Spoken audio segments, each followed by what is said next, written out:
Hey guys, Marshmallow Chomp here, back with another CoD Mobile gold weapon video, and today I got the chopper to gold. Well, actually yesterday, but I'm doing the video today. And yeah, pretty happy with it. I got 2 nukes with it, putting me at a profile count of 7 nukes.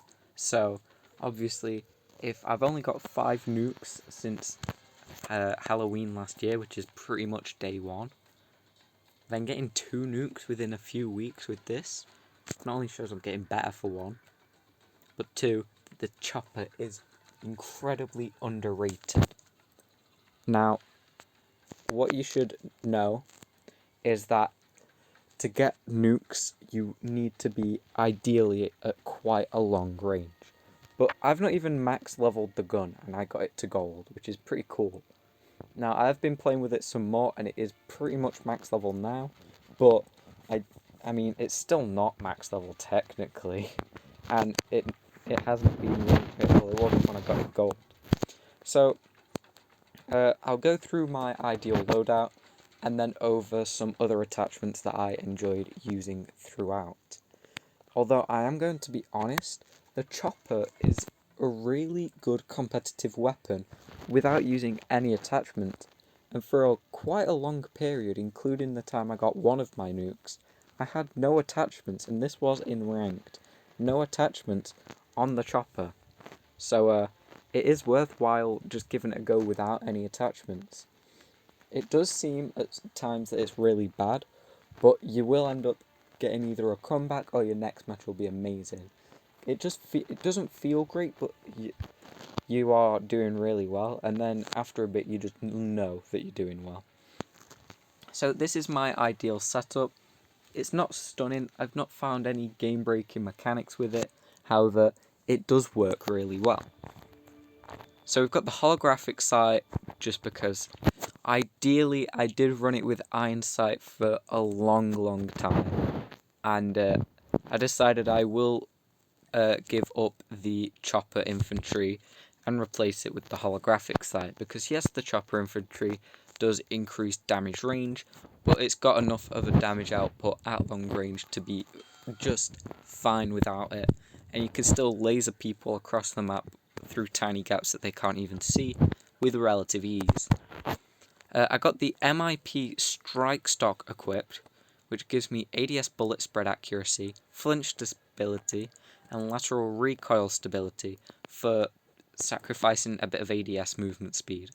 Now, to be fair, for ADS movement speed, you're either like jumping around a corner, so that's not really going to slow you down much.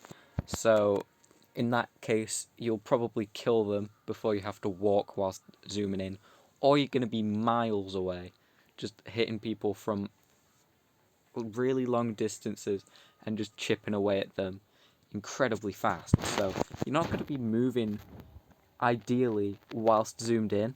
So that's really not that much of a downside for all those buffs. Now, I am using sleight of hand mainly because it's not got any downsides. I mean, you could easily use any of these perks.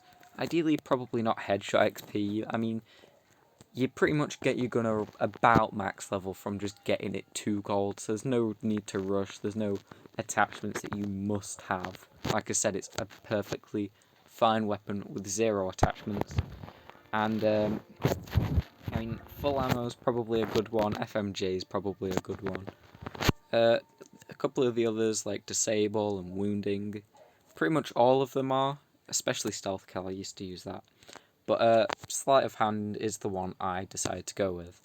I am going with the RTC Laser 1MW, and that's because it's not got any downsides.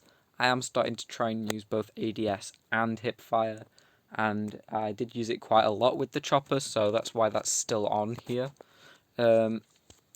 It's literally not got any downsides, so I mean, if there's nothing, like, if I unequip it, and then click on it, it shows the accuracy go up to 52. So I believe, if I'm correct, that it does actually boost normal weapon accuracy as well anyway. So it's worth going for just for the slight boost and no downside. bipod, amazing LMG attachment, no downsides, and it's got crouch or prone lateral recoil stability and crouch or prone ADS bullet spread accuracy. So if you are miles away and you're only poking your head out, not only are you more protected, but your gun is going to be even more stable at long ranges. There's no way people are going to escape. And then that is it. That is my ideal build. Now I will go through tips for the various grindable camos, but to be honest, you could just use this all the way throughout. Other things that I did use throughout, though, are the chopper infantry, a very early on attachment you get, and a very strong one, to be fair. Slightly slower aiming speed, and you get damage range, which is the main one. But it's also more accurate too, so it's incredible. And I did use the stippled grip tape mainly for that sprint to fire speed, which I do find key, as I run more of a sneak playstyle where I go around the back, so if I get caught I need to be firing as quick as possible, but also I can do long range, so that's why I didn't go with it, because for the chopper I did edit my playstyle accordingly. So, sand is just kills. This is literally the easiest one. You don't have to pay any attention. Just play the game and you will do these with relative ease. Dragon, hip fire kills. Like I said earlier and many times, 0 attachments, you can get all of these easily. However, simple things such as the RTC laser 1MW with just a straight up hip fire accuracy boost, or another one where the downside, this one, the MIP laser 5MW, you've got hip fire accuracy, sprint to fire speed, and also a downside of visible laser sight. However, the visible laser sight is more accurate than your reticle, I've found, for when you are going into hip fire. So it's actually 3 upsides and no downsides. Upsides? Advantages, you know what I mean. But it's a worthwhile thing if you're going for, if you're going to just temporarily set your controls to hip fire and just focus on them and then never do it again, like I most of the time do. That is a great thing to look into, just various laser sights. Next we've got the Splinter, long range kills. This weapon is made for long range. I recommend maps like the Crash and firing range, there we go. And basically, on maps like the Crash, there's obviously the big tower that everyone goes on. But what I find is better is the second floor on the outside staircase, crouching on there. You can get tons of kills from people climbing up the ladder in the opposite building or going through the crashed vehicle. It's also good at hardpoint as well, as it gives you sight on the very first point. So that is great. Alright, so we've got our jungle ones, which are headshots. This is the biggest pain, but to be fair, the iron sight is really accurate, and if you've maxed out accuracy like I have, well, not maxed out, but got it relatively high, or, well, pretty high, you can just easily hip fire. I found this easiest to do in casual against the bot players with the Russian skin, or the female navy skin. They are the easiest to headshot. And a lot of the time, if you get too close, they kind of just stand there, so you can just fine aim on their head. And that's probably the easiest way to do that. Tiger is full attachment, so that, again, is easy. You don't have to take any notice. Reptile is also kills with 0 attachments. Like I said, this gun does not need attachments to be amazing, so no struggle there. So it's a pretty easy gun, I found, to actually get to gold, and it's not overpowered to the point that you feel guilty for using it, because it's not overpowered. It's just an amazing weapon, and I highly recommend you guys use it. Now, the reticle I am using is the default holographic one. However, any of these ones where it's just like a circle and then a dot in it, it's like the Evil Eye, the Summoner, the Orbit, and the Witch, these are all perfectly fine, as well as the Islet, because I don't know, because they are really helpful in getting headshots if you aren't if you're not using the iron sight, it's really accurate. And just for later usage, I find this to be this style to be the best for heavy LMGs. So I would recommend you use a form of holographic sight. Now, I know different people have different preferences, but I definitely found that this holographic sight 1 is probably the best for the chopper. I did use this a bit, I did use this a bit. I didn't use the third one, I don't think I've ever used that, to be fair. But the holographic sight 1 is just really good. It's not too zoomed in, it's not too obtrusive. You can easily play the game without it getting in the way, so this is probably the best one. Anyway, I hope you guys enjoyed. I'll do a quick match. Hopefully I don't lag too much. Let me change my loadout. As you can see, I'm going for a golden AK here. Right, here we go. Oh, no, that's my golden striker. Golden chopper. Oh, no. Right, now we're on the golden chopper. Let's play a map of hardpoint, a match of hardpoint.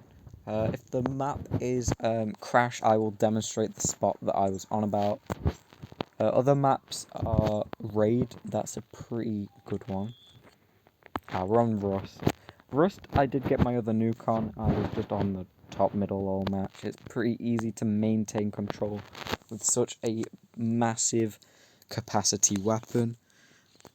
As if someone's hiding and you don't want them to get the jump on you, you can easily just fire forever until they come out again and then they die.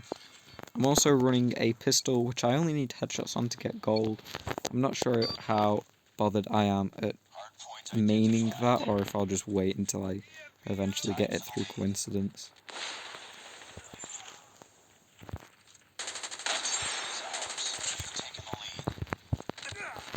Yeah, I am definitely lagging.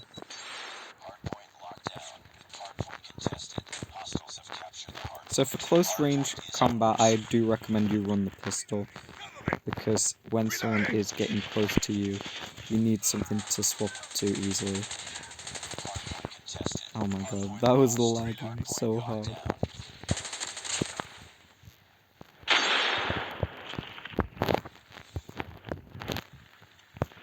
And just know, oh my god, the lag. Just know your route. Oh, what the hell? Okay, so I am gonna leave because this happens every gold video. It just becomes the laggiest thing ever. Well, it's not because I usually have more lag, but anyway. But you need to know your routes on long range positions like sniper towers, structures, buildings, and whatnot. Just know little spots where you can clip people, or if someone comes for you, where to wrap around and get them in the back. Or secret routes to get you to special areas, whether that just be on top of a pole, it is still an area that is vital.